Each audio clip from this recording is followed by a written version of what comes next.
Restez avec nous, il est 8h08. Merci Arthur. Le Grand Matin Sud Radio, 5h-10h, Patrick Roger, Cécile de Ménibus. 8h08, merci d'être avec nous dans quelques minutes. Elisabeth Lévy sera avec nous. On parlera de cette lutte contre le communautarisme selon Emmanuel Macron. Il y aura Tariq pour la chronique humour qui sera là. On l'a vu, pour l'instant il est là, mais tout de suite c'est à la une. Et nous sommes ce matin avec Vikash Dorasso, candidat à la mairie de Paris, et en binôme avec Daniel Simonet pour Décidons Paris, tête de liste dans le 18e arrondissement. Oui, et puis bonjour Vikash Dorasso. On parlera peut-être d'un mot du match de foot du PSG. En fait, il s'y connaît en football, Vikash Dorasso. Il paraît qu'il s'y connaît, il paraît qu'il s'y connaît. Et même en PSG, si je puis dire. Alors vous êtes tellement impliqué que vous allez, dans cette campagne à Paris, que vous allez nous parler de choses très concrètes. C'est des contrats dans les cantines scolaires.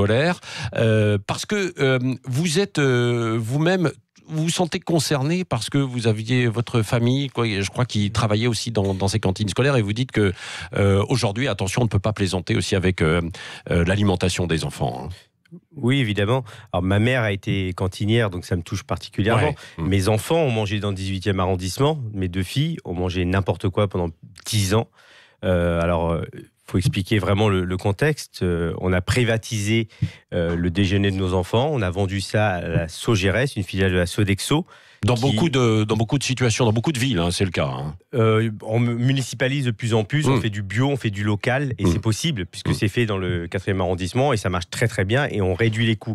Dans le 18e arrondissement, on a vendu à la Sodexo, qui fait de l'industriel, qui fait sous vide, dans une cantine où on réchauffe les plats. Ça arrive sans vitamines, les portions ne sont pas respectées. Dernièrement, il y a eu un scandale avec la viande. Les parents ont récupéré les emballages et c'était de la viande allemande, alors que ça aurait dû être du bio et du français. Donc ça veut dire que le scandale est incroyable. J'ai l'impression d'être dans, vous vous souvenez, L'aile ou la cuisse, Tricatel. Sauf que c'est la réalité. C'est pas un film. Avec la complicité du politique, donc de la mairie du 18e arrondissement, PS, et le maire actuel a prolongé ce contrat alors que les parents se mobilisent, se battent pour qu'on change la situation et pour que les enfants mangent très bien à la cantine aujourd'hui. Oui, lui il dit qu'on va faire quand même du bio de plus en plus, avec ce contrat, et qu'il va y avoir une alternative végétarienne. On peut faire du bio industriel et qu'il soit mauvais. On peut juste respecter la charte. On peut faire semblant que c'est du circuit court, par exemple. On enlève les intermédiaires, mais en fait, c'est que de l'industriel bio. Et qu'on continue à faire mal manger nos enfants. Nous, on dit, moi je le ferai, si je suis maire, c'est de casser ce contrat avec la Sogérès. C'est 64 millions qui ont été prolongés, qui ont été donnés à une filiale de la Sodexo, qui se sont enrichis sur le dos de nos enfants. Elle s'enrichit en même temps. Elle fournit quand même des plats, elle prépare à manger. C'est pas... Non. Elle réchauffe des plats, elle prépare de façon industrielle, alors qu'on pourrait reconstruire les cantines dans les écoles, on pourrait réouvrir les cantines. Moi, je me souviens que quand j'étais à l'école, ma mère a été cantinière, mais elle n'était pas cantinière dans ma cantine. On faisait sur place. Voilà, je me souviens. On cuisinait sur place. Voilà, il y avait 7 portes battantes qui séparaient du réfectoire et de la cuisine et de la cantine. Et je savais que les gens derrière cuisinaient vraiment, réellement. Et ça crée aussi du lien. Mais très important. Vikash Dorasso, aujourd'hui, il y a tellement d'enfants scolarisés. Est-ce qu'on peut réussir à fournir en fait tout le monde? Est-ce que financièrement, c'est entre guillemets rentable? On est à des arrondissements où c'est le plus cher en fait par enfant. Pourtant, on a donné à la Sodexo. En fait, on pourrait remunicipaliser, donc réouvrir des cantines, recuisiner sur place, et ça serait moins cher. Donc c'est faux de dire que c'est plus cher, puisque dans le 4e arrondissement, c'est moins cher. Donc aujourd'hui, vous poussez un coup de gueule pour dire, c'est valable dans le 18e arrondissement, mais aussi ailleurs. Aujourd'hui, il faut refaire de la vraie cuisine pour les enfants. Oui, et c'est possible. Et puis c'est ce que réclament les parents. Les parents n'ont même plus le droit, parce que c'est autorisé. Normalement, on a le droit d'aller goûter les repas de nos enfants. On leur interdit ce droit. Ils n'ont pas le droit d'aller vérifier. Le maire a mis tellement de contraintes que même les parents ne peuvent plus vérifier. Et oui, c'est très important dans un arrondissement comme le 18e, qui est déjà très inégalitaire, où il y a beaucoup de précarité, que les enfants puissent bien manger. Pour certains enfants, c'est peut-être le seul bon repas de la journée et il est mauvais. Et moi qui viens du sport de très haut niveau, je sais ce que c'est bien manger et bien manger à la cantine. Je sais que c'est très important d'avoir des vitamines, d'avoir des portions correctes. Ouais. Un mot sur la campagne d'Agnès Buzyn là, qui vient de démarrer. Vous la voyez comment, Agnès Buzyn ? C'est une adversaire comme une autre pour vous ou pas ? Ah, évidemment, c'est une adversaire, mais c'est une adversaire qui remplace un autre adversaire. Donc pour nous, ça change rien. Pour nous, c'est Décidons Paris. Nous sommes sur le terrain.